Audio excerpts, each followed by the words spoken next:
One of the things you'll see is that we pause for certain exercises and sharing. Encourage you to share, create connections, create relationships as much as you possibly can on this call. As you can see, this is a little bit about me, and what I'm trying to demonstrate here is that each of these logos help teach me, and more importantly, give me a perspective on what we're going to talk about today. I'm acutely aware that I actually don't know many things, and the more I know, the less I know. And what I'm trying to bring to today is, I know that everyone has a perspective, their own perspective, shaped by their own unique experiences, and what brought them to where they are in their cannabis journey today. We have such an eclectic mix of human beings on this call. Everyone from my mom, who I'm potentially going to document, trying to understand and get into cannabis, to industry leaders and thought leaders. So as we go down this path together, know that I'm not trying to tell you anything that you might not already know. It's more so sharing my perspective and interested to hear more about yours so that we can help shape and win and be in this industry successfully together. So today's agenda and what we'll be talking about. We'll be talking about retail today and what that looks like. We'll be talking a little bit about the retailer value proposition, the customer experience, maximizing customer lifetime value. And of course, we'll be talking a little bit more about what's next. So retail today in a snapshot. Across BC, Alberta, and Ontario, I had the opportunity to pull some metrics off the dutchie platform. And consistently, month over month, there was growth across those three provinces in the number of transactions, the dollars in revenue sold, aka gross merchandising value, the basket size, and the e-commerce conversion. What that tells me is that tells me that there's a real signal to the market. We're not yet at mass consumerization. We're not yet at a point where there is extreme ease of accessibility and convenience, but we're getting there. And today we're going to talk a little bit more about, in getting there, what those challenges look like. I'm really excited because, working at an American company, it gives us a different perspective because we get to see a little bit more about the more advanced and mature markets in the United States. On the call here, I have John Bond and Matt Cox, who I'm looking for them to share some of their guidance as they've been, at dutchie for quite some time and helped build the retail market in the States. Now, before we can talk about retail, let's talk about the evolution of retail and how we got there. So, Mom, you're gonna hear an interesting story. It's funny to have you on the call. So at Western, the way in which we would acquire cannabis is I would text a gentleman by the name of Mike on a bike, and he would deliver cannabis to wherever I was. If I needed cannabis delivered pre-soccer, because I'm a high-performing athlete and person who has cannabis habitually, and I wanted to consume based on focus and all sorts of different things, but I couldn't meet him at the soccer field because it was heavily frowned upon. It was very, very policed, and it was discreet. I had to be discreet about it. Now, I know the legacy market in that whole conversation is a big one. I'm going to steer away from that, and I'm only going to talk a little bit more from the lens of post-legalization, going into 2.0 and hopefully 3.0.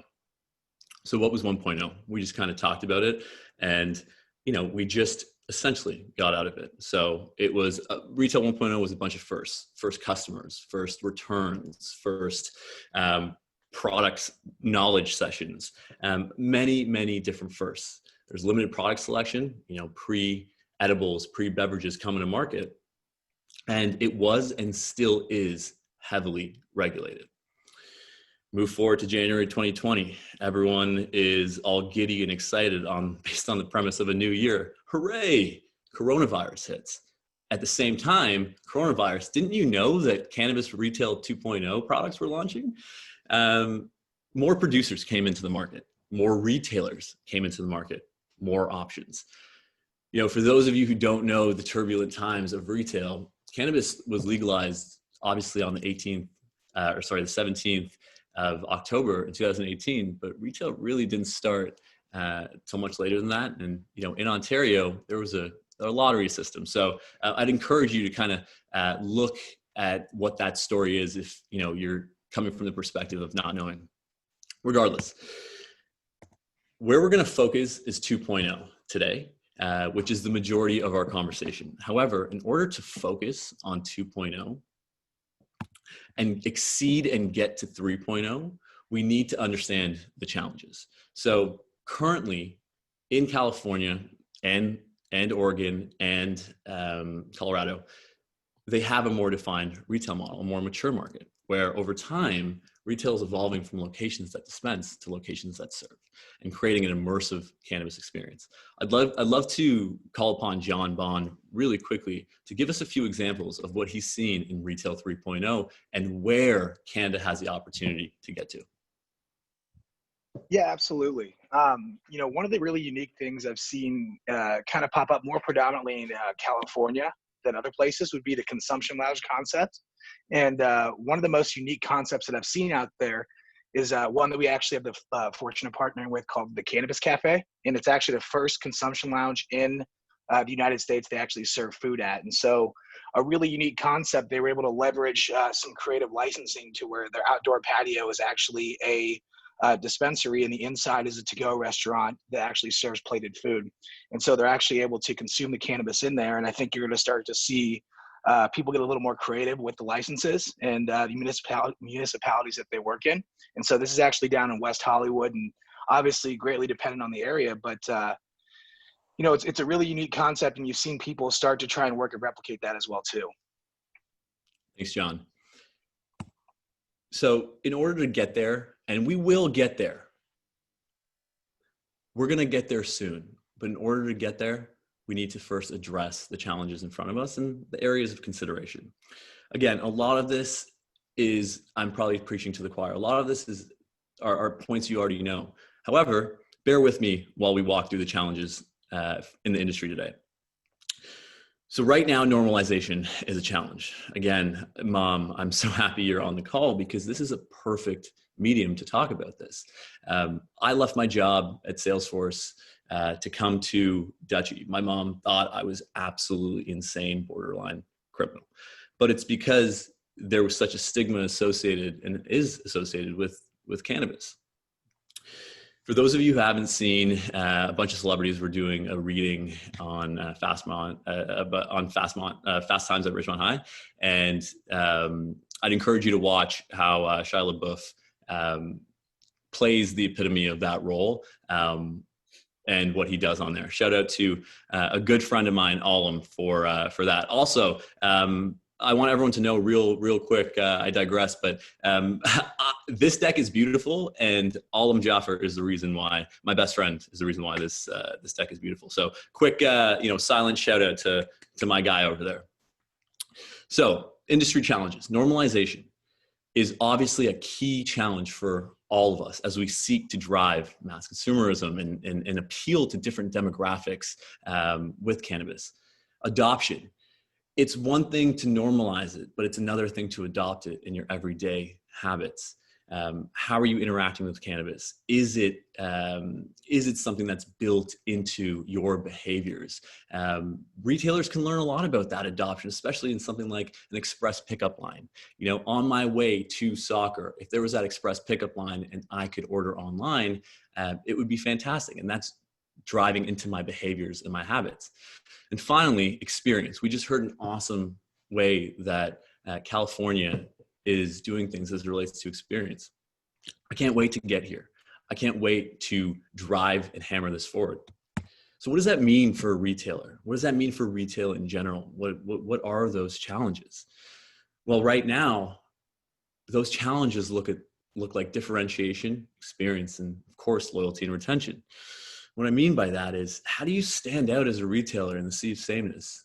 There's a lot of incredible retail concepts, but you're a retailer with a largely uneducated customer, with more and more retailers down the corner and across the street, and you're selling the same things. You're selling the same products, and you have the same marketing regulations. So how do you get your customers in the store? Next, how do you build a strategy for your in-store and online experience that's going to be critical to maximizing your conversion? It's one thing to differentiate, but it's another thing to get those customers to actually pull the trigger on buying.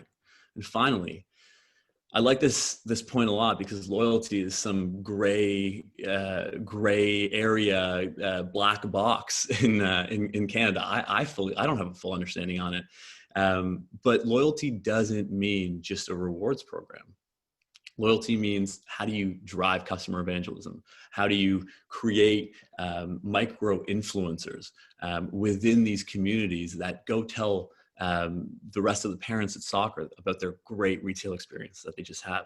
Because it's one thing to get customers into the store and get them to buy it, but how do you get them to come back time after time after time? So now that we've set the stage a little bit, what we're going to be talking a little bit more through is case studies and applications to make this presentation and conversation as relatable as possible. And we'll take a look at closer at the challenges that retailers face, and of course, always the lessons that we can learn. So let's talk a little bit about the retailer value proposition. And of course, if you know me, you know I'm not just going to give you my perspective or the answer. We're always going to start with an exercise. So take 10 seconds. Take a look at these three brands. What do they mean to you? What emotions come out? And what are the key differences between these retailers?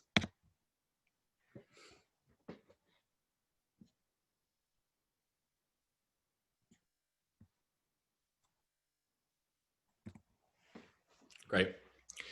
I'm going to actually call on Krista in a second to talk a little bit more about this because she gave me a fantastic perspective on this. But really quickly, Loblaws. Let me give you a quick story on that. A Loblaws opened up down the street for me. And I'm not a fan of grocery shopping. I think there's actually too much choice. Loblaws, I went there and they said to me, have fun. I did have a lot of fun there. Everything was incredible. I signed up for PC Optimum points. I don't even know what I've been missing on that. That is an insane loyalty program. But within Loblaws, I know all the fruit is going to be pristine. I know the aisles are going to look beautiful. That experience is going to be what gets me there. No frills. It's okay that you can go to No Frills and half of those apples might be bruised. It's a value buy. And finally, TNT. I grew up with heritages from Kenya and India. It was important that there was a market that caters to a wide variety of products and that targeted that demographic. Krista, would love to give you the mic for a second and talk a little bit about what you mentioned to me about Loblaws. Yeah, as all of these brands come from one larger parent company, what they've done is create unique customer profiles, who their ideal customer is or best customer for each brand. And then what they do is they reflect all of those values back at the customer in physical space. So that gets translated in terms of products, colors, and accessible options that are all available at the store at the time. Thanks, Krista. What we're trying to get at is there are always opportunities to differentiate, regardless of these very big constraints and regulations that we as an industry face. There's value, there's personalization, there's experience, there's expertise, there's data, there's speed, there's size, and there's technology. This is a familiar sight, isn't it? I remember going to Blockbuster and begging my mom to take me there after soccer and my dad so that I could rent a video game on demand for 3 days. And speaking with Matt today, actually, Matt, I'm going to pass you, Matt Cox, the mic. You told me something about Blockbuster that I didn't know. Mind sharing? I think that are they in Bend? Are they the only one? Yeah, there's one left standing, and it's hanging out here where Dutchie's headquartered in Bend, Oregon, of all places. So that's our claim to fame. So, I mean, Blockbuster used to be on every corner, and their value prop was to deliver content on demand. When they had an opportunity to buy Netflix, they didn't move forward with that. and they missed on their retailer value proposition, and now they no longer exist. I never go and rent. I don't even, can you rent DVDs and things like that nowadays? But I don't know if anyone's doing it. Probably not, Blockbuster's not around. So let's talk a little bit about the retailer value proposition and building your RVP. So a good friend of mine, a dear friend of mine, helped me look at it this way, and I wanted to share this with the group. Very easy to look at your retailer proposition and build it via these 4 words: get, to, buy, because. Get is who, of course. To, do what, why, and because. So our reason to believe. So let's put that in action. Retailer value proposition. T&T Supermarket was a cannabis retailer. What would be their RVP? We want to get ethnic cannabis consumers to buy all of their cannabis products and accessories at T&T by offering products and services catered to their diversity, because T&T believes cannabis should be enjoyed by everyone from all backgrounds. Building your RVP. Your retailer value proposition will ultimately define how you differentiate from your competitors. It sounds simple, but the truth is most value propositions are very, very lengthy and complicated. It should be unique, absolutely, but it has to be easily definable. Steve Jobs once said, simplicity is sophistication. And that's how I would look at your RVP. And finally, your operating model and your customer experience should all follow your RVP.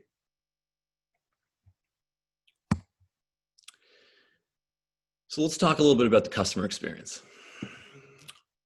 I'm a cannabis consumer.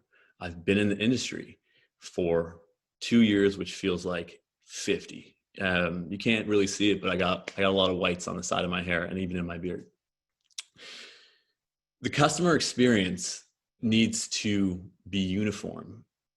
What I'm seeing right now is I can go to a beautiful store, but if that experience isn't translated online, well, what does that mean? Where does that break down? Let's talk a little bit about what that customer experience means as it relates to your operating model. So to recap, your RVP has helped you differentiate from the sea of sameness, the dreaded sea of sameness. Also, thank you, David Premier, for that phrase. What's the experience in the store that's ultimately going to get them to buy? And so as we look at operating model, does your operating model fit your value proposition? Do they authentically align? And most importantly, is it helping you convert your customers to actually purchase? So Starbucks is obviously near and dear to the Dutchie family. I'm sure many of you saw the recent news on our Series B with Howard Schultz, the former CEO and founder of Starbucks, investing in Dutchie. If anyone is looking for a good read, I'd highly suggest Onward by Howard Schultz. It's fantastic. Starbucks wasn't the first company to sell coffee, but you know what they were? The first to sell you the first to sell coffee made for you. Let's take a look at the Starbucks RVP. Get coffee lovers to purchase their beverages at Starbucks by customizing every experience to every customer, because Starbucks believes our individuality is what makes us special. The Starbucks operating model. Product experts. Baristas will undergo extensive training to ensure they can make every beverage and customize it to the customer's satisfaction. Experience curators. They'll customize every cup served to the individual by asking their name and personalizing their cup for them. I'm going to be extremely impressed the day when I can give my name and someone can spell it correctly. In fact, dinner on me to whoever can find a barista that can do that. Lastly, premium from end to end. Starbucks wants you to have a premium experience from the moment you arrive to the second you leave. It's why you don't order a large. You order a venti, which again, I still fully don't know the nomenclature, but I'm learning. If Starbucks was a cannabis retailer, what would be their operating model? Well, product experts. Bartenders could tell you everything about a curated list of strains. Experience curators. Bartenders could help customize your purchase to deliver on your desired experience. not only do you have product knowledge, but you also have soft skills. You have emotional intelligence training. You have understanding how to ask different questions. The experience, again, I keep referring to my mom, has to be different than the one that's catered to me. Moreover, it has to be premium from end to end. Everything would be personalized to you, whether in store or online. So the question I have for the group today, and overall what I'm curious to understand is, does your operating model match your RVP? Because if it does, incredible. And if it doesn't, we can start to think about it. Product experts. It's one thing to have product experts in store, but how do you then scale that online? The cool thing about what Dutchie's coming out with in the new menu in 2.0 is that you can start to actually share that tribal knowledge online via staff picks. Empower your budtenders, empower your frontline staff, encourage them to drive and be that expert. Experience curators. Again, the experience has to be synonymous with what's going on online. And it has to be giving me the ability to be vulnerable in that buying process. And finally, premium from end to end. If there is something missing in your value chain, that's somewhere where that customer can interact with you and potentially fall off or drop off if there's a gap. Sienna, I'm going to quickly turn it over to you. Because the question that, again, in green here, does your digital experience match your physical operating model? So Sienna, I'm going to turn it over to you quickly just to share a few thoughts. Sure. Thank you, Shahbaaz. So often when I'm speaking with stores, one of the objections I'll get is I like customers coming into my stores. I have a really great relationship with them. And that makes a lot of sense. They must have a great relationship with this customer if they keep coming in over and over again. If you have this group of customers that keeps coming in. But that's not going to open up new channels for you. And that's where you need to build an online presence so that you can open up new channels for new types of consumers. So often, consumers who are used to looking on the illicit market, they're used to doing that online. So you want to build a presence for your store online in your area so that when people in your area are looking for cannabis, they're going to find you. And on the flip side of that, for brand new consumers, for us to survive, we need to bring in more and more new consumers. They're probably going to start their search online the way I would start my search for television online. And so your website can become a really great resource for new consumers. And shameless plug for Dutchie is we make that really easy for stores. You can have a very simple website. It can look pretty, it can look nice, but it can be very simple and inexpensive to build. And then working with us, we take care of the complexity. We take care of the education in a lot of ways. And we really, help these new consumers, both who may be used to shopping on the illicit market or who are brand new to cannabis. We help you convert them on your store, on your website. Perfect. Thanks, Sienna. Lucas McCann, if you're out there, hashtag shameless plug. Okay, great. So let's get into our third and final part, maximizing customer lifetime value. I was having this conversation actually with Alam and a few others. And the question I asked is, what brand do you absolutely know is getting your money in 2021? And when I started to think about that question, I'm not that much of a consumer, but when I really thought about it, I'd say Nike. I know I'm going to be wearing Nike shoes. They're consistent, they're reliable. I can do a variety of things in them. They fit a price point, specifically Nike Roshis is what I'm talking about. And I know I'm going to buy them. I know I'm going to continue to get them. But at the same time, They help push the envelope in how I think. They have an app, they have a run club where I can meet individuals and like-minded people and get better. They're constantly showing and illuminating things that I didn't necessarily know. They're helping me ask new questions. So take a second here, and I would ask that same question to the group. And I would love if you just rapid fired in the chat box, but what's a brand that absolutely is going to get your money next year? And if you feel like sharing a little bit, why?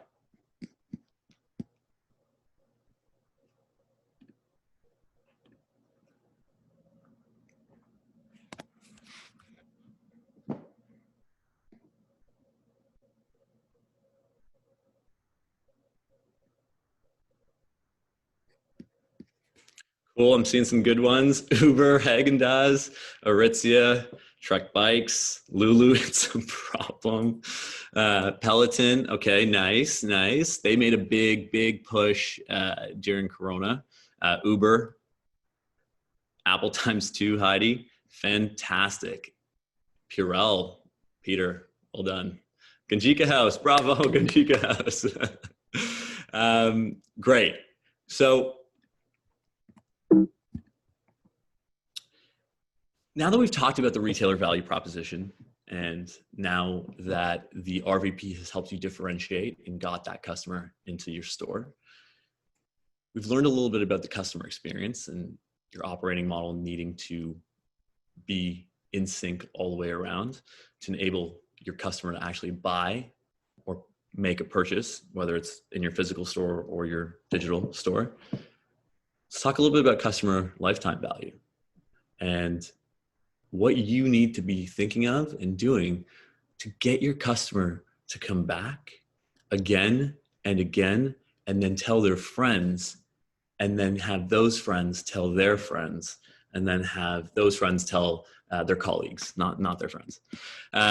So Sephora is an example I want to use here. You know, it's interesting, I always bring up Sephora, not because I've ever shopped there, but because I'm a customer for life, because I've seen the buying process through, being there when a significant other buys, or, buying for that significant other. Sephora has built a customer needs driven business. It's strange to say that I'm an average lifetime, I'm a customer for life, even though I don't shop there, but that's how good they've been. Whether you're one of 15 million followers on IG, Facebook, Pinterest, or one of 600,000 mobile app users, Sephora knows who you are and what you're looking for. More importantly, how to help. Customers trust Sephora employees. And so looking for a story on this, all I had to do was ask any of my friends that have shopped there before, and they had incredible things to say. Sephora reps don't work on commission, and they're constantly educating themselves with an internal training program to level up and get to the next level, create that culture of performance so that they can drive real trust with their customers. Krista, I'm gonna ask you to jump in here again. Would love to just tell us why you love Sephora. Sephora does an incredible job of putting their team members who are customer facing right into the hands of the customer. And by doing that, they really are responsible for guiding the relationship with the customer to new products and really reducing and bombarding the customers with other communication. So when you get to the store, it's all of the brands, they're simply displayed, and then it gives you the opportunity to be guided through that experience with somebody if you're looking for help. And then they've since offered a new basket solution, which you can just carry a different color basket to communicate to everybody in the store that you're not interested in any help. So they put the product in the right place, and then they make sure that all of their team members know everything they can about that product. And if they don't, somebody else in the store will. Well said, Krista. Customers trust Sephora innovations. So in researching Sephora, we had an opportunity to come across our innovation lab, which is a mock retail environment where they test new products, they evaluate new technologies for the store, they run through training and onboarding in different scenarios, and they push the envelope so that when they have the opportunity to bring those operations, those processes, that technology to their customers, it pushes the envelope. It helps their customers think bigger. It helps create patterns and behaviors and drive adoption, not only in their everyday use, but more importantly, how they buy, and it guides them how to buy. So let's walk through holistically why customers trust Sephora. So in keeping with our current theme of the get to buy because RVP, let's walk through with Sephora. So Sephora, get fashion conscious women to shop for all their cosmetic and fragrance needs at Sephora by offering unparalleled, immersive customer service, because we believe everyone should be beautiful in their own skin. Customer experience. Our staff are experts at helping you find the right product for your skin. Our studios will help you test different colors, fragrances. Our technology and content will help you stay current on the latest trends, innovations, and promotions. Customer lifetime value will offer a consistent experience across 1,500 locations, as well as online. We'll learn about customers and communicate to them based on what they're interested in. And we'll offer rewards to celebrate customers who shop with us. And so Sephora customer lifetime value. Sephora was a cannabis retailer. What would their CLV strategy look like? Content. They produce timely, relevant, beautiful content, promoting the latest trends and innovations in cannabis to keep their savvy consumers informed. Constantly being top of mind, pushing the envelope, helping me think about challenges, solutions that I didn't even know how to think about. Training. Sephora budtenders would be fluent in every product's characteristics and can inform consumers on a deeper level as true connoisseurs. Training within cannabis is something I'm deeply, deeply passionate about. And there's a big gap in training today. Spiffy, some of you may have heard that we speak, we're speaking with a bunch of you to discuss Spiffy and that training platform. However, we have Chris Snoyer on the phone, the CEO of Spiffy. And talking with Chris, I asked him, in cannabis today, what's the number one thing that's missing around training? Chris, would love if you could jump in and share your perspective. Yeah, sure. Thanks, Shahbaaz. Thanks for organizing. We were chatting, and I think if you were to rank order it, I think number one, for me, at least from what I've seen in cannabis retail, and even going back to our company's roots on the hospitality side, is accountability. I think, looking at all of my experiences growing up, restaurant, retail, gym, grocery store, etc., the training was always done in a format where you kind of just hope that it gets done and hope that it gets consumed and hope that it gets absorbed. And I think in cannabis, especially with everything you've touched on about the importance of experience, I don't think that you can just hope that you have a good one in your store. I think you need to do everything you can to promote it and ensure success. Exactly. Training needs to be a habit. It needs to be part of the ethos and the culture of what you're trying to build within your retail environment. And again, not only product knowledge, but it has to be emotional intelligence. It has to be selling skills. It has to be how to talk to a human being and ask questions. And finally, Sephora would capture data on consumer purchasing behavior and tailor their in-store and web experience against brands they've interacted with and prefer. Shameless dutchie plug, hashtag shameless dutchie plug again. This is what I'm so excited about with Dutchie 2.0. The ability to give you insights, not just data, help you ask the questions that you didn't know across your retail environment so that you can start to create actionable strategies to inform your decisions, and you can fail harder and you can A/B test and you can do all sorts of different things. But, understandably, a lot of retailers are running blind right now. Great. So what's next? Where are we going, and what do we have to do? Before I tell you my thoughts, again, let's go to the chat box. I would love to hear from any of you. You know, what's next? What do we as an industry need to focus on to get to where West Hollywood is today? What is it? Because I'll share my thoughts, and I probably won't encompass even 1% of where we need to focus. But I'm curious to hear from all of you. Again, in the chat box, what's next? Where do we need to focus?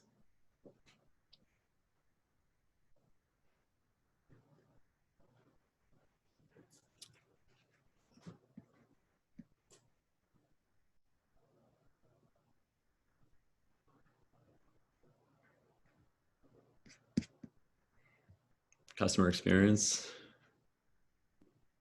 Allow budtenders to speak freely about cannabis effects would be a great start. Data analytics to drive retailer insights. Retail specialization, momentum, love that. For me, the three thoughts I want to share are, number one, there needs to be a focus on education. There needs to be accountability with education, and we as an industry need to invest in that. Secondly, we need to learn as an industry how to buy technology. I sold technology for 6.5 years. I had no idea how to buy it. Again, another plug for David Premier, a mentor of mine. For those of you who haven't heard, he has a great book, Sell the Way You Buy. Would strongly recommend it. And third, it'd be, learn to create micro influencers so that we can create pockets of evangelism, and we can create pockets of people who want to see this industry progress and who want to drive and hammer it forward. One thing that we didn't talk about at all was delivery. I mean, delivery needs to come back across the nation. Ontario, Alberta, and BC not allowing delivery is crazy. It's craziness. I posted about this on LinkedIn. I'm sure we can talk for hours and hours and hours on this, but delivery absolutely needs to come back so that we can continue to grow and we can meet consumers where they are. And so a summary of my areas of focus and what we talked about today. The retailer value proposition, how to build one, and how important it is to have that RVP be driven in everything that you do, and how to define it really simply. The customer experience. What is that experience across the value chain? How are you ensuring that it's consistent? And finally, lifetime value. Be the retailer that potentially doesn't cater to one segment of the market, but that segment is a avid fan, loves you, will always go there for birthday gifts and anniversaries, or at least get a consultation on what I should be getting for those. So create that lifetime value and own and win, or sorry, not own, but win that customer. We work in an unpredictable industry that's highly, highly regulated and constantly evolving, province by province. One day there's delivery, the other day there's not. One day in BC there's payment processing, and the other day there's not. We still have an opportunity to build our businesses with the right foundation and fundamentals to allow us to thrive as the industry grows. Thank you for taking the time out of your evenings to join us and join me, Dutchie and ACCRES, in going down this journey. I really, really appreciate this. And of course, any feedback, bad, good, ugly, whatever it is, we'd love it. I love it. I think as an industry, we need to share a lot more. We need to share a lot more. Let's leave it at that. If you want to chat, please reach out. I'm open for questions. You can find me on LinkedIn. Jay, if you're on the call, I'm desperately trying to build Twitter and build a habit of writing on there. And also, feel free to WhatsApp me as well. Thank you so much for joining, and really appreciate the time. I'm going to pause because I know we have a couple minutes left. Feel free to drop off. Feel free to ask any questions in the chat, and we'll make sure we get you out of here by in 13 minutes. So that being said, Malk, I saw that you had a question. Maybe we can address that one. So why can't training be incentivized through sales success? So Malka, why don't I give you the mic? I'd love for you to kind of ask that, give us some more context, and then maybe together as a group we can help answer that. Sure. Thanks, Shahbaaz. Can you hear me? Yep. Awesome. Yeah. So, back in the old days, stores were for selling stuff, and now it's become an entirely taboo thing to be on commission. And I don't know if that's necessarily the right answer, but I think that in my days of selling for Xerox or for Cutco or for Best Buy or for any of the major brands out there that still exist, there was some form of incentivization by being a product knowledge expert. And like with Xerox, you had to be certified in the boxes that you sold, which were the photocopiers. So I think that there's a way to sort of borrow from other types of sales training where the customer isn't the expert when they're walking into the store asking for what they want. They're coming in to get an education, but there's a way to track that's a positive relationship between the customer and the person in the store that creates that brand value where they're coming in to buy something, but they're also learning about along the way. And there's an incentivized feedback around that. And I think commission is the easiest way to do it. And that's my personal history, but I was just thinking, is there another way, or should that be part of the sales transactions that are happening now, is, about all those things, but also an incentivized program? Krista, I'm going to call on you. Do you want to maybe take that one? Yeah, there are kind of like, as Malika was just saying, is that there is an opportunity to think outside of traditional commission structures.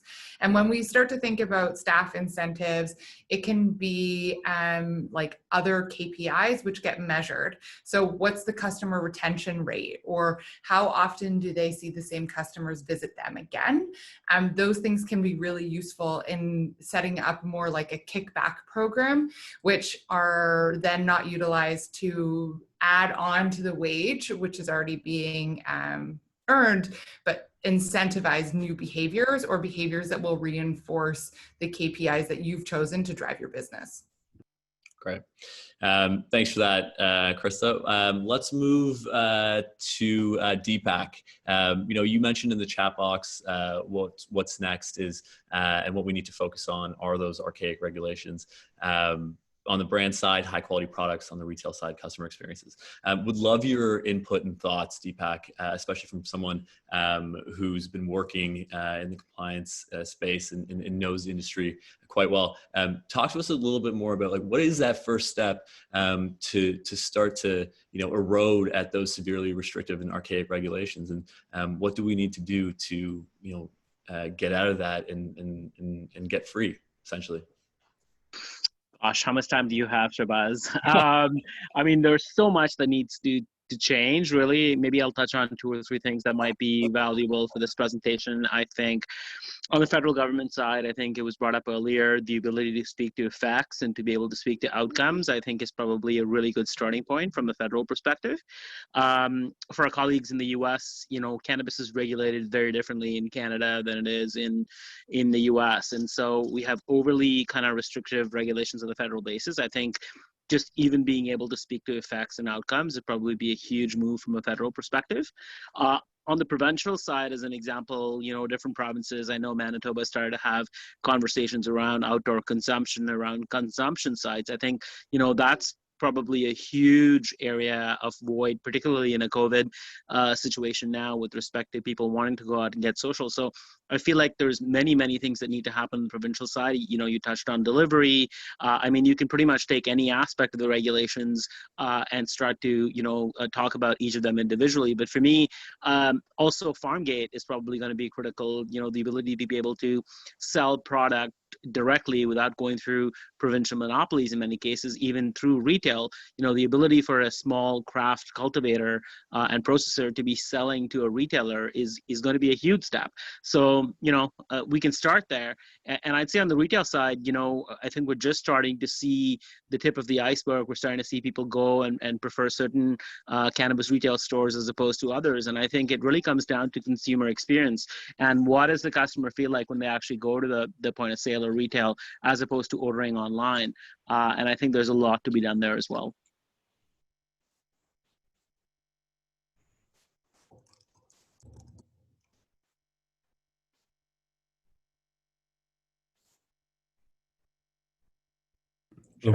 Yourself.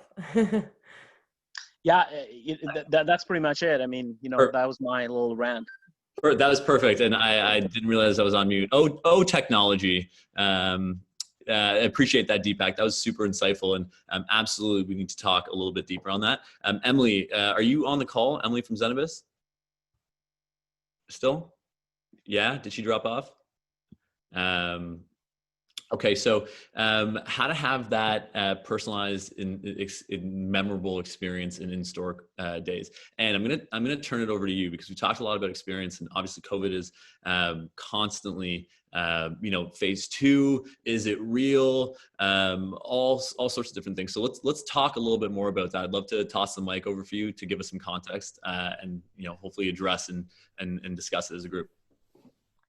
Yeah, honestly, I really don't know what the answer is. I think that working and partnering with our preferred partner, dutchie, you guys have enabled the ability to have different channels and different mechanisms for shopping, both online and in store, or even possibly like using your mobile device and using dutchie in store in conjunction with Kova. So with this second wave that is supposedly supposed to happen, I know that a lot of our clients and our retailers, they're going to us to be like, how do I prepare my store? We've got a backlog of over 300 people right now waiting in the queue in Ontario alone, waiting to open. And they're thinking, how do I make sure that my staff feel safe? They want to continue to work here and be frontline. And how do I make my guests feel safe? And that to me is just at its core what people are fundamentally thinking about. And then on top of that, then you start layering in, okay, how do I create this memorable experience? How do I stay ahead of my competition? You see people from Lottery 1 and 2 in Ontario, they're seeing all these stores pop up right beside them. So I think having a webinar like this and talking about the importance of your RVP is really the key to not just surviving, but thriving in this industry. Thanks for that. And that was, I know I kind of asked you a question, but that was an excellent question statement back. So thanks for that. I'm gonna just learning from the best, just learning from you, Shahbaaz. I'm gonna jump really quickly. I'd like to call on Eric. Eric was with me at Lyft. Is a very good friend of mine, and is seeing the retail space, grow rapidly, especially being at Detonate and they just launched the one-to-one platform. Eric, I'm gonna jump to you. What I know we kind of mentioned in the chat, but what is next? What are you seeing is next in this industry? Please unmute. Broad question. Thanks, Boz. Great job, by the way. It's got to be tough to run a seminar like this. So just want to say great job. You made it really engaging. I'd say, from some of the things I'm hearing, it's a lot of what everyone talked about today, specialization, seeing these stores that are coming up that really have just a bit of a difference in their customer segment. That Lala's example was fantastic, actually, and such a great point.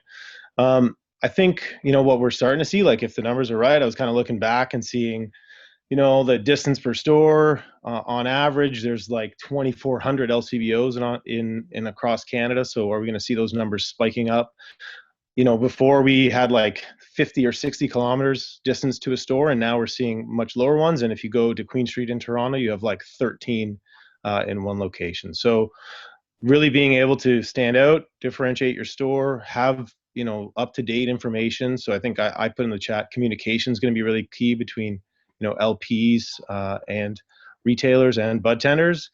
As more stores open up, as we have 1,000 stores potentially coming in Ontario, how are we going to do that in an effective and efficient manner?